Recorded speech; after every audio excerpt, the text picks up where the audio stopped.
Hello everyone. Last के lecture पे हम लोग क्या देखे थे, फर्स्ट ऑर्डर काइनेटिक्स देखे थे। हम लोग उसमें क्या क्या देखे थे, थ्योरी पोर्शन कंप्लीट किए थे। उसके बाद हम लोग क्या किए थे, उसका थ्योरी से रिलेटेड कुछ क्वेश्चन प्रैक्टिस किए थे और लास्ट में हम लोग क्या किए थे, ग्राफ किए थे, राइट। तो आज के लेक्चर पे हम लोग करेंगे सेकेंड ऑर्डर काइनेटिक्स। हम लोग अभी तक टोटल क्या क्या कंप्लीट कर चुके हैं, जीरो ऑर्डर कंप्लीट कर चुके हैं, उसके बाद फर्स्ट ऑर्डर कंप्लीट कर चुके हैं और आज हम लोग देखेंगे सेकेंड ऑर्डर काइनेटिक्स। अगर टाइम मिलेगा तो हम लोग क्या करेंगे, थर्ड ऑर्डर काइनेटिक्स पे मूव ऑन कर जाएंगे, ठीक है।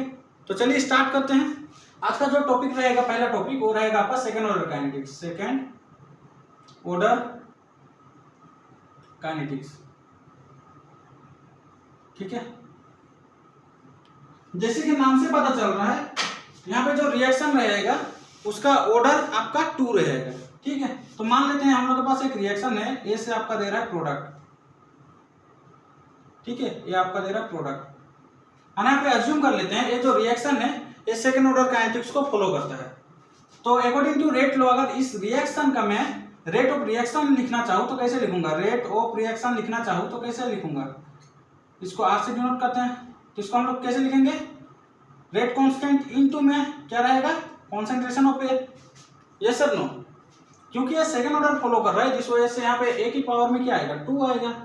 2 बेसिकली क्या रिप्रेजेंट करता है, ऑर्डर ऑफ रिएक्शन, ठीक है।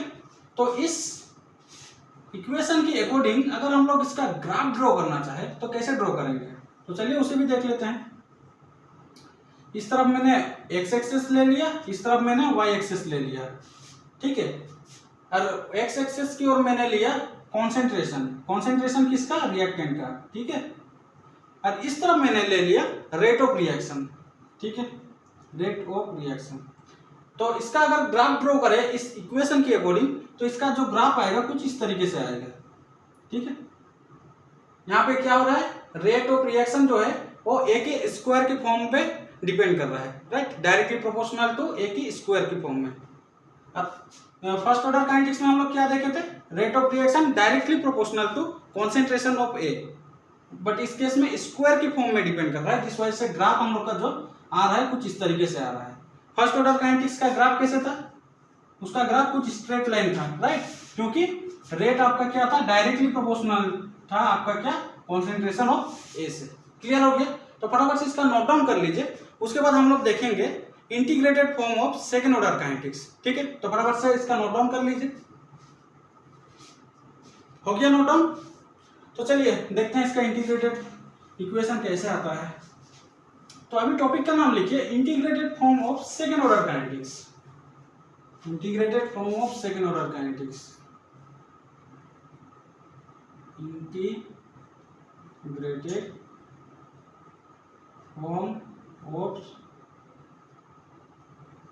Form of second order kinetics,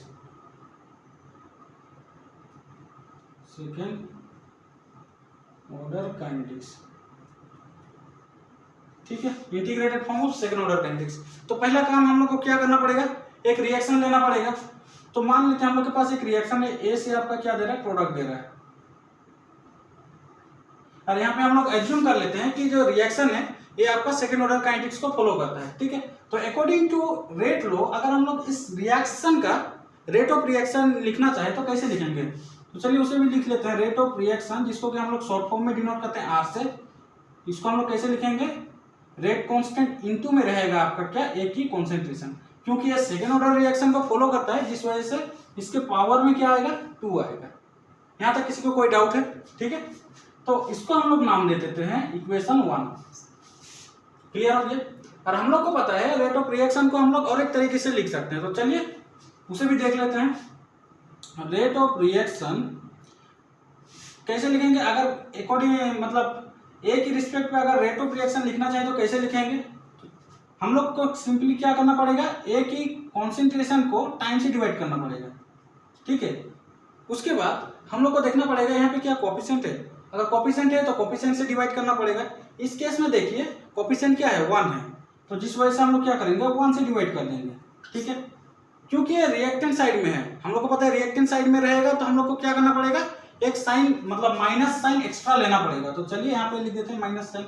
तो ए हो गया आपका क्या, रेट ऑफ रिएक्शन का एक्सप्रेशन, ठीक है। इसको नाम दे देते हैं हम लोग इक्वेशन 2। क्लियर हो गया।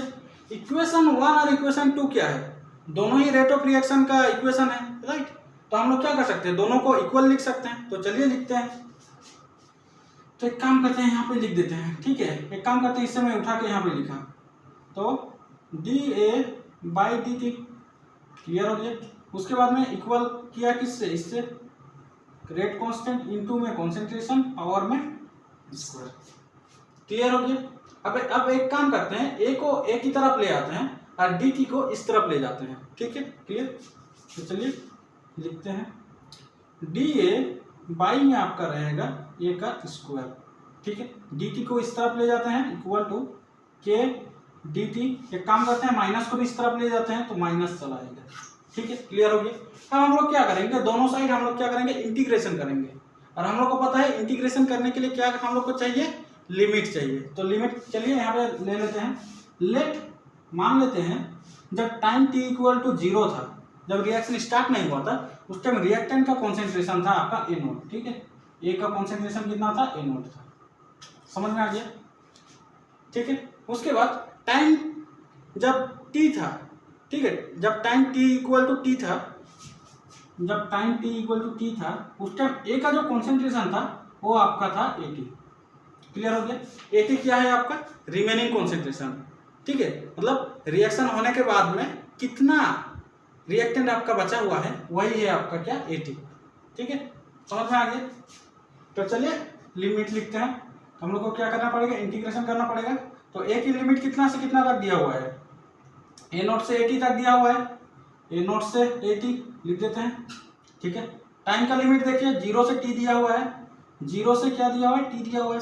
बस इसको सॉल्व करना है और जो भी फाइनल इक्वेशन निकल के आएगा वही होगा आपका क्या, integrated form of second order kinetics, ठीक है, क्लियर हो गया। तो चलिए इसे सॉल्व करते हैं फटाफट से। जस्ट मैथमेटिकली हम लोग सॉल्व कर रहे हैं। अगर किसी को डेरिवेशन समझ में नहीं आ रहा है तो इसका फाइनल आउटकम को याद करने से आप लोगों का काम हो जाएगा, ठीक है। तो चलिए सॉल्व करते हैं। तो इसको सॉल्व करने से क्या आएगा, 1/a माइनस, साथ में माइनस आएगा, राइट। उसके बाद लिमिट कितना दिया हुआ है, A0 से 80 इक्वल टू माइनस के तो बाहर चला आएगा, ठीक है। उसके बाद में यहाँ पे आएगा t, टाइम कितना से, टाइम का लिमिट कितना से कितना दिया हुआ है, 0 से t, ठीक है। तो फटाफट से इसका नोट डाउन कर लीजिए, उसके बाद आगे बढ़ते हैं। हो गया नोट डाउन। एक काम करता हूँ, इधर लिख देता हूँ, इधर दिख रहा है क्या, दिख रहा है। तो एक काम करता हूँ, इसको इस तरफ लिख रहा हूँ, ठीक है, इस तरफ लिख रहा हूँ, ठीक है। तो इसका वैल्यू पुट करेंगे। उससे पहले हम लोग एक काम करते हैं, इधर भी माइनस है इधर भी माइनस है, दोनों माइनस को काट देते हैं। तो चलिए काट देंगे तो क्या बनेगा, 1/a, लिमिट में क्या है, A0 से 80 A0 इक्वल टू क्या है, k, क्योंकि माइनस कट गया है, दोनों साइड का माइनस, राइट। तो रहा आपका क्या, t का लिमिट कितना है, 0 से t दिया हुआ है। जस्ट अभी वैल्यू पुट कीजिए, a का वैल्यू पुट कीजिए, तो क्या आएगा आपका 1/80 माइनस 1/A0, कुछ इस तरीके से ही आएगा ना, ठीक है, इक्वल टू t का वैल्यू पुट कीजिए तो क्या आएगा, t माइनस 0, समझ में आ गया, क्लियर हो गया। तो फटाफट से इसको सॉल्व कीजिए तो क्या आएगा, सॉल्व करने से क्या आएगा, 1/80 minus 1/A0 equal to kT। तो A हो गया आपका क्या, integrated form of second order kinetics. क्या हो गया, ये integrated form of second order kinetics. समझ में आ गया, किसी को कोई डाउट है, ठीक है। तो फटाफट से इसका नोट डाउन कर लीजिए। इसको हम लोग फिर से मॉडिफाई कर सकते हैं। ये तो है अपना मेन इक्वेशन, ठीक है। हम लोग क्या करेंगे, इसको फिर से मॉडिफाई करते हैं। मॉडिफाई क्या करेंगे कि जस्ट k को इस तरफ ले आएंगे। तो चलिए देखते हैं क्या होता है। तो हम लोग इसको इस इक्वेशन को हम लोग कुछ इस तरीके से भी लिख सकते हैं, k को इस तरफ ले आए तो क्या बना 1/k, ठीक है, क्लियर हो गया। तो नीचे में क्या है 80 माइनस 1/A0। तो ए भी आपका क्या हो गया, इंटीग्रेटेड इक्वेशन हो गया सेकेंड ऑर्डर काइनेटिक्स का, ठीक है। ये दूसरा फॉर्म हो गया। दूसरा फॉर्म क्या कि k को जस्ट हम लोग इस साइड ले आए, ठीक है। तो फटाफट से इसका नोट डाउन कर लीजिए, उसके बाद हम लोग देखेंगे इसका हाफ लाइफ कैसे हम लोग लिख सकते हैं। ठीक है, तो नोट डाउन कर लीजिए। एक काम करते हैं, ये जो इक्वेशन आया है, ठीक है, ये जो इक्वेशन आया है इसका हम लोग ग्राफ ड्रॉ कर लेते हैं। एक काम करता हूँ, उस तरफ मिटा देता हूँ। तो चलिए देखते हैं इसका ग्राफ कैसे बनेगा, उससे भी देख लेते हैं।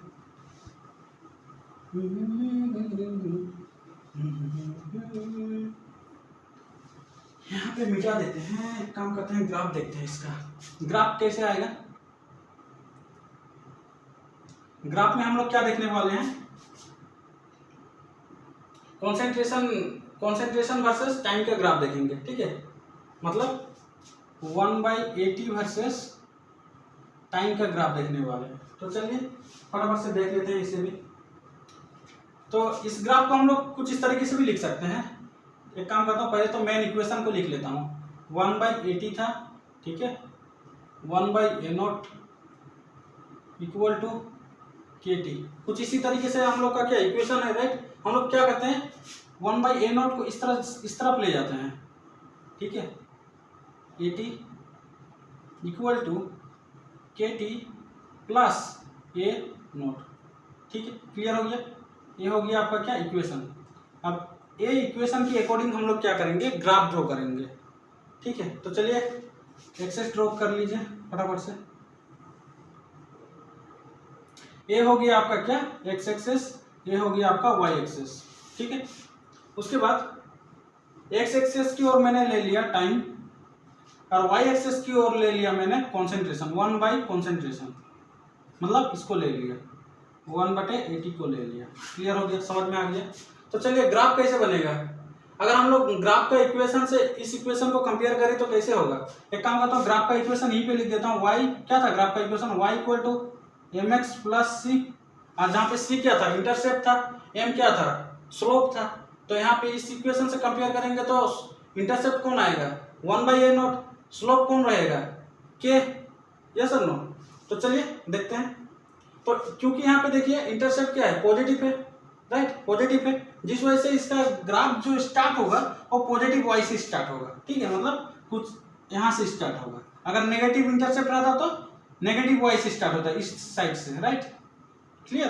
तो हम लोग को पता चल गया कि ये इक्वेशन से हम लोग को पता चला कि यहाँ पे पॉजिटिव वाई से ग्राफ स्टार्ट होने वाला है। उसके बाद दूसरा थिंग हम लोग को क्या देखना है, स्लोप देखना है। क्योंकि यहाँ पे देख पा रहे हो, यहाँ पे जो स्लोप है वो पॉजिटिव स्लोप है, राइट।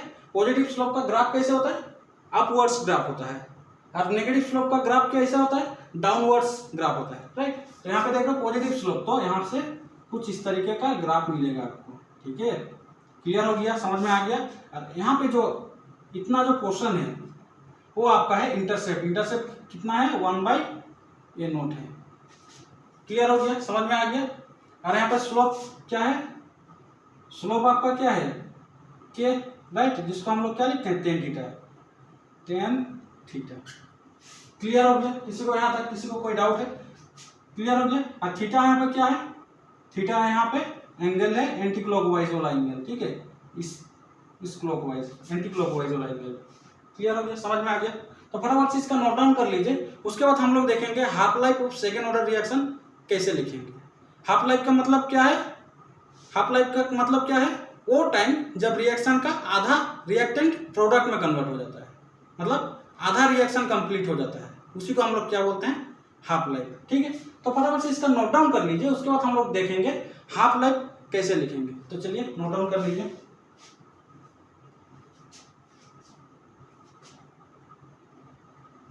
हो गया नोट डाउन, तो चलिए इसको मिटा देते हैं। तो अभी टॉपिक का नाम लिखिए half life of second order kinetics. Topic का नाम लिखिए half life of second order kinetics, second order kinetics. समझ में आ गया। पहले तो इसका डेफिनेशन लिख लेते हैं। क्या था डेफिनेशन, वो टाइम जब रिएक्शन क्या हो 50% कंप्लीट हो जाए। ठीक है, टाइम तो पहले लिख लेते हैं, time on which reaction completes,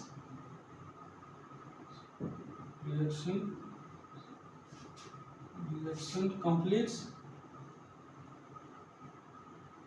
50%, मतलब आधा रिएक्टेंट प्रोडक्ट में कन्वर्ट हो चुका रहेगा।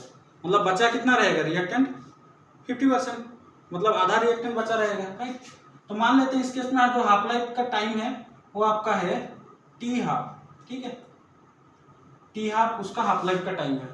और यहाँ पे जो एटी का वैल्यू रहेगा, मतलब बचा हुआ रिएक्टेंट कितना रहेगा, इनिशियल कॉन्सेंट्रेशन का आधा रहेगा, राइट, मतलब A0/2 रहेगा, ठीक है। अब बस कुछ नहीं करना है, यहाँ पे जो भी वैल्यू आया है उसको इस इक्वेशन में पुट कर देना है, तो जो भी वैल्यू आएगा तो वही होगा आपका क्या, हाफ लाइफ होगा, ठीक है। मतलब जो भी टाइम आएगा इस इक्वेशन से वही आपका क्या रहेगा, हाफ लाइफ रहेगा। तो चलिए वैल्यू पुट करते हैं। देखिए टी का वैल्यू कितना है, टी हाफ, यस और नो, टी का वैल्यू कितना है, T half equal to 1/k, तो 1/k ही रहेगा। उसके बाद यहाँ पे देखिए 1/80, 80 का वैल्यू कितना दिया हुआ है, A0/2 दिया हुआ है, राइट। तो चलिए लिखते हैं A0/2 माइनस 1/A0, कुछ इसी तरीके से आएगा, ठीक है। बस इसको सॉल्व करना है, तो चलिए सॉल्व करते हैं। 1/t half equal to 1/k, इसको हम लोग ऊपर लिख सकते हैं 2 को, राइट, 2/A0 माइनस 1/A0। इसको सॉल्व करने से क्या आएगा, तो चलिए सॉल्व करते हैं। इसको सॉल्व करने से 1/A0 आएगा, तो चलिए लिखते हैं 1/t हाफ, ये आ गया आपका k A0, ये हो गया आपका क्या, सेकेंड ऑर्डर काइनेटिक्स का क्या, half life, second order kinetics का हाफ लाइफ, ठीक है। तो इसे भी नोट डाउन कर लीजिए, ये हो गया आपका क्या, सेकेंड ऑर्डर काइनेटिक्स का हाफ लाइफ, ये भी बहुत ही ज़्यादा इंपॉर्टेंट है, नोट डाउन कर लीजिए। उसके बाद हम लोग देखेंगे थर्ड ऑर्डर काइनेटिक्स, ठीक है। यहीं पे हम लोग क्या करेंगे, सेकेंड ऑर्डर काइनेटिक्स को स्टॉप करेंगे, ठीक है, क्योंकि ये ज़्यादा इंपॉर्टेंट नहीं है, क्योंकि 99% क्वेश्चन आता है आपका जीरो ऑर्डर काइनेटिक्स से आता है या तो फर्स्ट ऑर्डर काइनेटिक्स से आता है।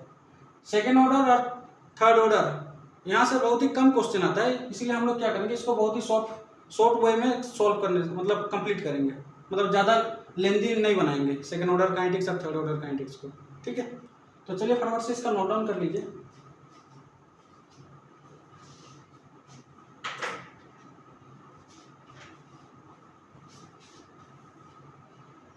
हो गया नोट डाउन, तो चलिए मिटा देते हैं। उसके बाद देखते हैं हम लोग थर्ड ऑर्डर काइनेटिक्स, ठीक है, थर्ड ऑर्डर काइनेटिक्स, टॉपिक का नाम लिखिए थर्ड ऑर्डर काइनेटिक्स। सेम वही काम करना है, पहले इंटीग्रेटेड निकालेंगे, उसके बाद हाफ लाइफ निकालेंगे, उसके बाद थर्ड ऑर्डर को भी स्टॉप करेंगे। तो लिखिए थर्ड ऑर्डर काइनेटिक्स, एक सेकेंड मार्कर करते हैं, ये क्या हो गया,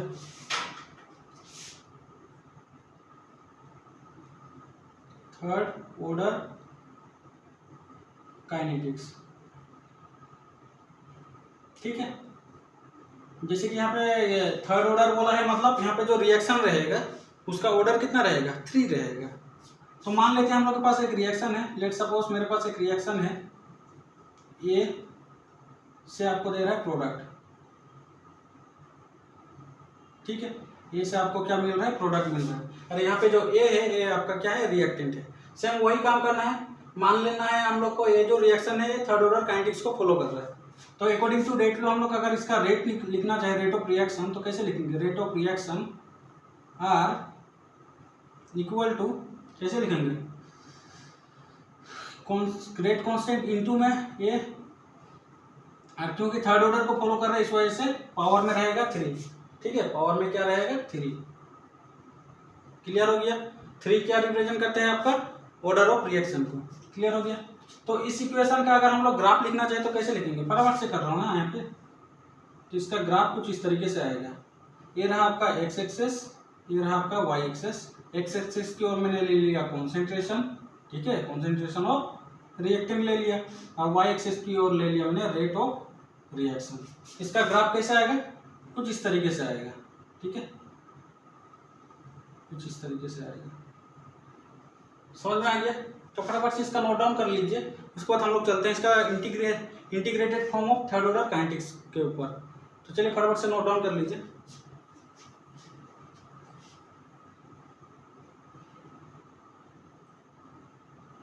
हो गया नोट डाउन। तो चलिए लिखते हैं यहाँ पे integrated form of third order kinetics integrated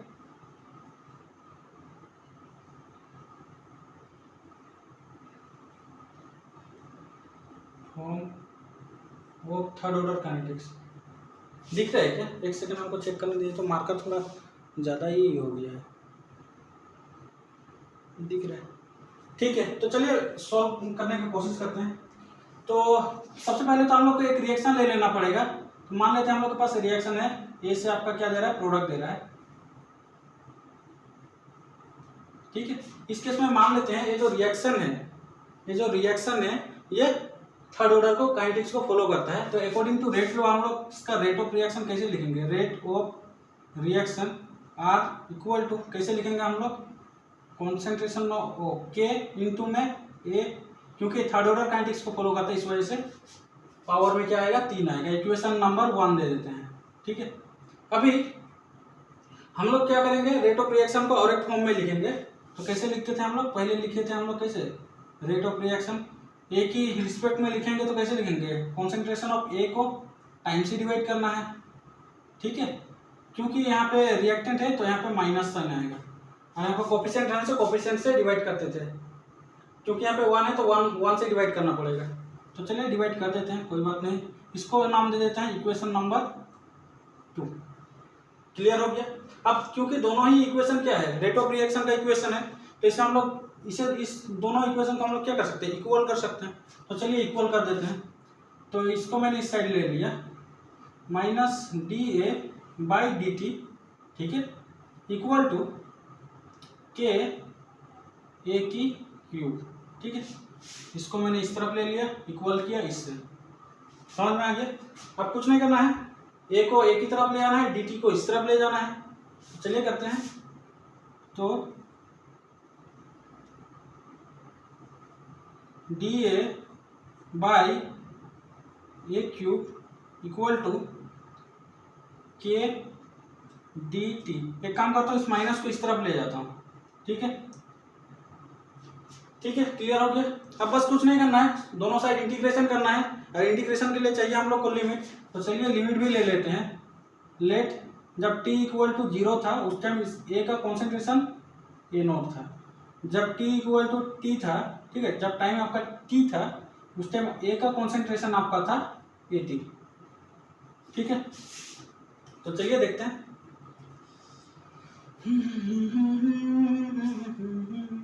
एक काम करते हैं, दोनों साइड इंटीग्रेशन कर लेते हैं, लिमिट बैठाते हैं। ए की लिमिट कितना है, ए टी से ए नॉट से ए टी था, ए टी है, राइट, ए नॉट से ए टी। टाइम का लिमिट कितना है, 0 से टी, 0 से टी, ठीक है। अब दोनों को सॉल्व करते हैं तो क्या आएगा, इन दोनों को सॉल्व करने से क्या आएगा, -1/2a² आएगा, राइट। इसको सॉल्व करने से क्या आएगा, -1/2a² आएगा। और इसका लिमिट आप लोगों को लिखना पड़ेगा, कितना है, ए नॉट से ए टी। क्लियर हो गया। उसके बाद इसको सॉल्व कीजिए, माइनस के तो बाहर चला आएगा, ठीक है, माइनस के क्या हुआ, बाहर चला आया, ठीक है। और इसको सॉल्व करने से आएगा आपका डी टी। टाइम का लिमिट कितना कितना है, 0 से टी, यही आएगा, ठीक है। उसके बाद एक काम करता हूँ, इससे मैं इस तरफ लिख देता हूँ, इस तरफ दिख रहा है ना, इसको लिखते हैं। तो चलिए वैल्यू पुट करते हैं। माइनस से माइनस मर गया, दोनों साइड का माइनस को निकाल दिए, ठीक है। 1/2 को बाहर निकालते हैं, 1/2 को बाहर निकालें, वैल्यू पुट कर रहे हैं ए का, तो 1/80 का स्क्वायर आएगा, -1/a0 का स्क्वायर, ये sir no, final minus initial minus करते हैं वैल्यू पुट करने के टाइम पे। क्लियर हो गया। ये हो गया आपका a0 इक्वल टू का उस साइड में क्या किया है, के।